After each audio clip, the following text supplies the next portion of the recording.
ಒಂದು ದಟ್ಟವಾದ ಕಾಡಿನಲ್ಲಿ ಒಂದು ಮೊಲ ಮತ್ತು ಆಮೆ ವಾಸವಾಗಿದ್ದವು.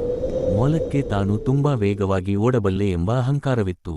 ಅದು ಯಾವಾಗಲೂ ಆಮೆಯನ್ನು ನೋಡಿ, ನೀನು ಎಷ್ಟು ನಿಧಾನವಾಗಿ ನಡೆಯುತ್ತೀಯಾ ಎಂದು ಅಣಕಿಸುತ್ತಿತ್ತು. ಇದರಿಂದ ಬೇಸತ್ತ ಆಮೆ ಒಂದು ದಿನ ಮೊಲಕ್ಕೆ ಸವಾಲು ಹಾಕಿತು. ಸರಿ, ನಾವಿಬ್ಬರು ಓಟದ ಸ್ಪರ್ಧೆ ಮಾಡೋಣ, ಯಾರು ಗೆಲ್ಲುತ್ತಾರೆ ನೋಡೋಣ. ಮೊಲ ನಗುತ್ತಾ ಒಪ್ಪಿಕೊಂಡಿತು. ಸ್ಪರ್ಧೆಯ ದಿನ. ಕಾಡಿನ ಪ್ರಾಣಿಗಳೆಲ್ಲ ಈ ಸ್ಪರ್ಧೆಯನ್ನು ನೋಡಲು ನೆರೆದಿದ್ದವು. ಓಟ ಶುರುವಾಯಿತು. ನಿರೀಕ್ಷೆಯಂತೆ ಮೊಲ ಗಾಳಿಯ ವೇಗದಲ್ಲಿ ಓಡಿ ಬಹುದೂರ ತಲುಪಿತು. ಹಿಂದೆ ತಿರುಗಿ ನೋಡಿದಾಗ ಆಮೆ ಎಲ್ಲೂ ಕಾಣಿಸಲಿಲ್ಲ. ಮೊಲ ಯೋಚಿಸಿತು, ಆಮೆ ಬರಲು ಇನ್ನೂ ಬಹಳ ಸಮಯ ಬೇಕು. ಅಲ್ಲಿಯವರೆಗೆ ಈ ಮರದ ನೆರಳಿನಲ್ಲಿ ಸ್ವಲ್ಪ ವಿಶ್ರಾಂತಿ ಪಡೆಯೋಣ. ಮೊಲ ಮರದ ಕೆಳಗೆ ಮಲಗಿತು. ತಣ್ಣನೆಯ ಗಾಳಿಗೆ ಅದಕ್ಕೆ ಗಾಢವಾದ ನಿದ್ದೆ ಹತ್ತಿತು.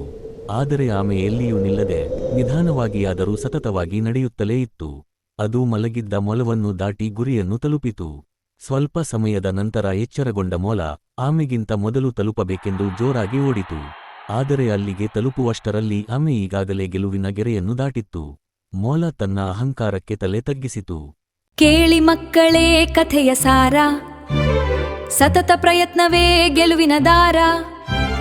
ನಿಧಾನವಾಗಿ ಸಾಗಿದರು ಸ್ಥಿರವಾಗಿ, ಆಮೆಯು ಗೆದ್ದಿತು ಮೊಲದ ಹಾಗಲ್ಲವಾಗಿ.